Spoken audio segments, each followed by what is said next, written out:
Hello दोस्तों, school gun में आपका स्वागत है। आज हम पढ़ेंगे इतिहास का चैप्टर 3 भूमंडलीकृत विश्व का बनना। बहुत ही इजी टॉपिक है ये, तो आइए शुरू करते हैं। पहली हेडिंग है कॉर्न लॉ। ये बात है 18वीं सदी की। उसके अंतिम दशक में ब्रिटेन में बहुत तेजी से आबादी बढ़ने लगी थी।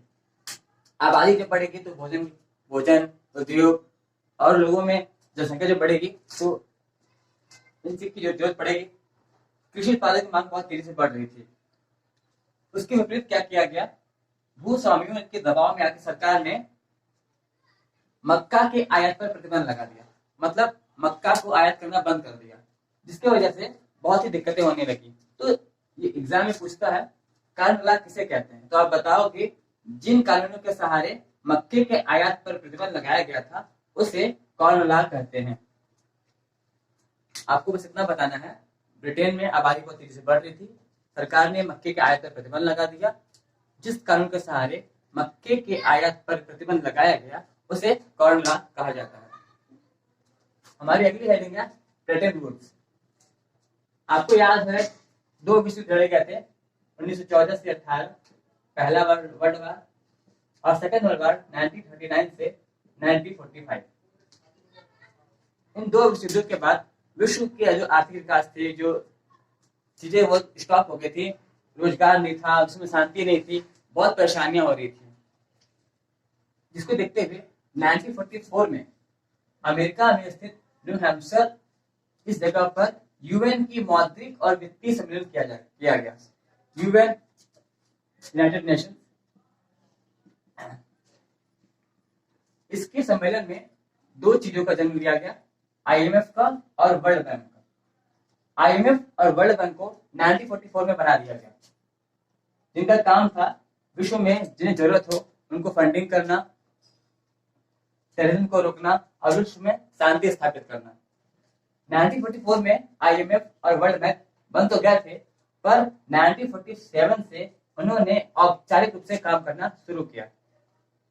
आईएमएफ मतलब इंटरनेशनल मॉनेटरी फंड और विश्व बैंक।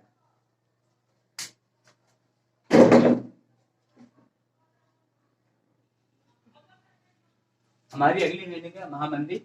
महामंदी 1929 में हुई थी। महामंदी के कारण देखते हैं। महामंदी के कारण में पहला कारण है अति उत्पादन। एक्चुअली औद्योगिक क्रांति के कारण अमेरिका और ब्रिटेन में काफी हद तक उत्पादन कार्य होने लगा था, बहुत तेजी से, और बड़े पैमाने पर उत्पादन किया गया था। इतना ज्यादा उत्पादन था कि खरीदारों की कमी हो गई थी। कितना भी स्टॉक हो, अगर खरीदार नहीं होंगे तो वो चीजें खराब होने लगेंगी।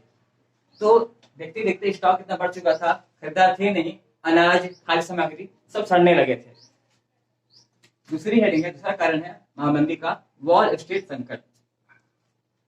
बहुत से देशों ने अमेरिका से उधार लिया था 1920 के दशक में।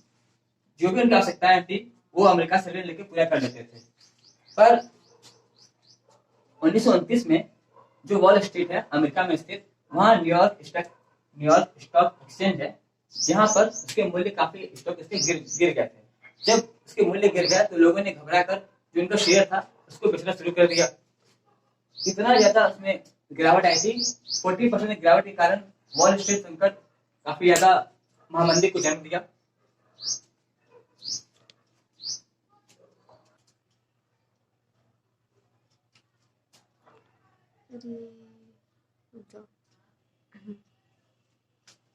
अब हम देखेंगे महामंदी का भारत पर प्रभाव। तो पहला है व्यापारिक क्षेत्र। भारत एक कृषि निर्यातक देश था और वो तैयार माल को दूसरे देश से आयात भी करता था। लेकिन महामंदी के कारण 1928 से 34 तक आयात बिल्कुल आधा हो चुका था। हम आयात नहीं कर पा रहे थे और निर्यात हो नहीं पाता था, जिसकी वजह से गेहूं की कीमत में 28% की गिरावट दर्ज की गई थी। अगली हेडिंग है महामंदी का किसानों की स्थिति पर प्रभाव। हमारे यहाँ कपास, जूट, पटसन इनसे बनी वस्तुओं का निर्यात करते थे, लेकिन महामंदी के कारण निर्यात काफी हद तक बंद हो गया, बहुत ज्यादा घट चुका था। उसमें 60% गिरावट दर्ज की गई थी। ये महामंदी का भारत पर बहुत ही खास प्रभाव था।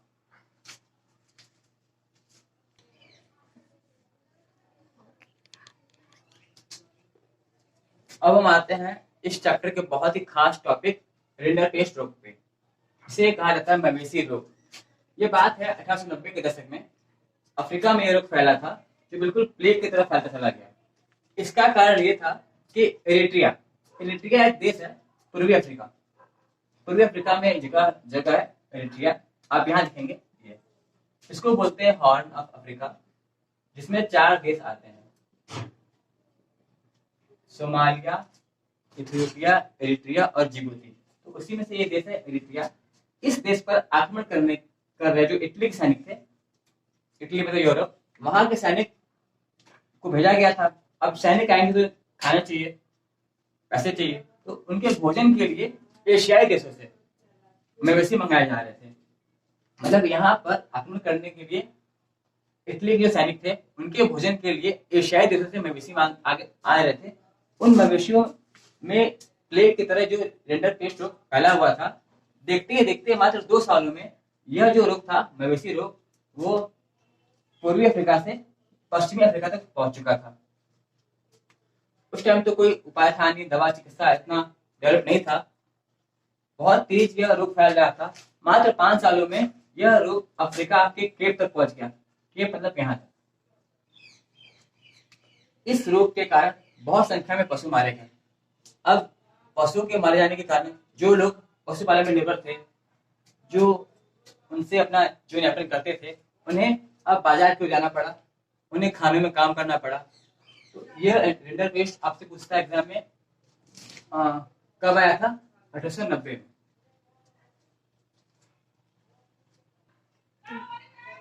हमारी अगली हेडिंग है G77।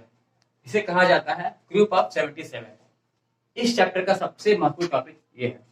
वह क्या था? विकासशील देश, ऐसे देश जो विकास कर रहे थे, विकसित हुए नहीं थे। जैसे अमेरिका, चीन से बहुत विकसित है आज, और विकासशील जैसे भारत, नेपाल, भूटान, अभी हम विकासशील के देश में श्रेणी में आते हैं। तो ऐसे देश जो विकासशील देश थे, जो द्वितीय विश्व युद्ध के बाद आजाद हुए थे। द्वितीय विश्व आपको पता है, मैंने बताया था 1939 से 45 के बीच। तो ऐसे देश जो इस वर्ल्ड वार के बाद आजाद हुए थे, उन देशों में 50-60 के दशक में, इस टाइम पे जो पश्चिमी अर्थव्यवस्था थी, उनके तेज गति का, उनके विकास का कोई खास असर नहीं पड़ रहा था। पश्चिमी अर्थव्यवस्था मतलब अमेरिका था, उधर ब्रिटेन था, जो इनकी अर्थव्यवस्था थी, उनका कोई खास इफेक्ट हमारे विकासशील देश पे, इन देशों में नहीं पड़ रहा था। जिसकी वजह से इन्होंने क्या किया, एक नई आर्थिक प्रणाली बनाने की सोची और उसे नाम दिया G77, ग्रुप ऑफ 77।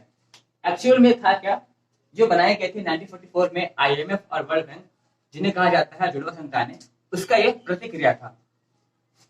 G77 बनाने का उद्देश्य मात्र इतना था कि उनका अपने संसाधनों पर पूरा नियंत्रण हो, और जो कुछ भी तैयार माल है उसको विदेशी व्यापार में, चाहे जो भी विकसित बाजार है, वहां तक भेजा जाए।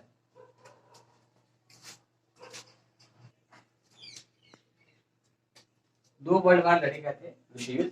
एग्जाम में क्वेश्चन पूछता है कि फर्स्ट वर्ल्ड वार में मित्र राष्ट्र में कौन शामिल देश था, या पूछता है सेकंड वर्ल्ड वार में मित्र राष्ट्र में कौन देश था। आपको ऑप्शन दिए जाएंगे, इसके लिए आपको याद होना चाहिए।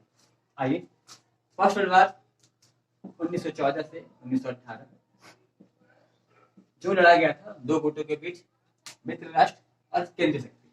मित्र राष्ट्र में आप याद करेंगे ब्रिटेन, फ्रांस, रूस, और केंद्रीय शक्ति में Germany, Austria, Hungary.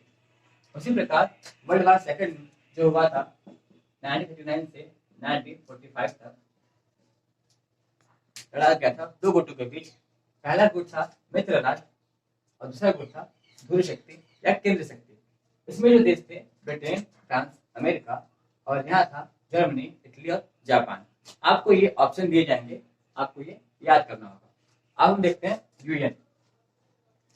In world war के बाद विश्व में शांति लाने के लिए यूएन बनाई गई थी 1944 में। इसमें ये 5 देश हैं जो स्थायी हैं। एग्जाम में क्वेश्चन पूछता है उन 5 देशों के या किन्हीं 2 देशों के नाम बताइए जो इन्हें स्थायी देश यूएन में रखा गया है। वो है फ्रांस, रूस, अमेरिका, चाइना और इंग्लैंड। फ्रांस, रूस, अमेरिका, चाइना और इंग्लैंड। वीटो पावर उस शक्ति को कहते हैं जिसकी वजह से कोई भी देश अपनी ताकत का प्रयोग करके किसी भी सहमति को अस्वीकार कर सकता है। अगर किसी एक ने भी किसी भी प्रस्ताव को अस्वीकार कर दिया तो वो प्रस्ताव वहीं पर रुक जाता है। यह है वीटो पावर।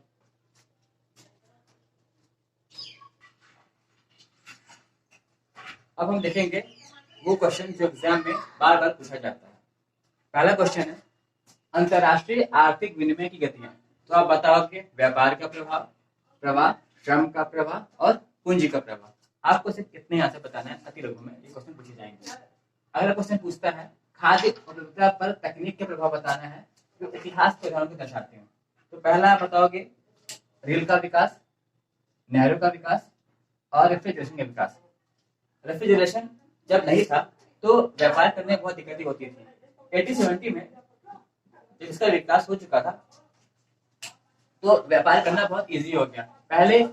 इसके पहले मांस जो होते थे वो जिंदा भेजना पड़ता था, तो बहुत लंबा दूर जाना पड़ता था, जिस वजह से बहुत से पशु रास्ते में मर जाते थे। जब ये इसका विकास हो गया तो कच्चा मांस और पका हुआ मांस ले जाना आसान हो गया। लोगों में मांस का व्यापार करना बहुत इजी हो गया और व्यापार काफी इजी होने लगा था इसके बाद आने तक। WTO इसकी स्थापना 1995 में हुई थी। ये बहुत बार पूछा जाता है अति लोगों में गलती में। इसका हेडक्वार्टर जेनेवा में। वर्ल्ड ट्रेड ऑर्गेनाइजेशन, विश्व व्यापार संगठन, यूएन, आपको बता चुका हूँ 1945 में ये बन चुका था। इसका हेडक्वार्टर न्यूयॉर्क में है। ये सारे क्वेश्चन एग्जाम में काफी बार पूछे जाते हैं। मैं आपको रिमाइंड करा दूं, इस चैप्टर से महामंदी 1929 में हुई थी। रेंडर पेस्ट रोग अफ्रीका में फैला था। यूएन 1943 में न्यूयॉर्क में। WTO जेनेवा, IMF और वर्ल्ड बैंक को कहा जाता है जुड़वा संस्थानें जो बनाई गई थी ब्रिटेन वुड्स में। इसी के साथ हमारा इतिहास का टॉपिक खत्म होता है। अब हम मिलेंगे आपको ज्योग्राफी के लिए। तब तक के लिए बने रहिए, सब्सक्राइब कीजिए। Thank you.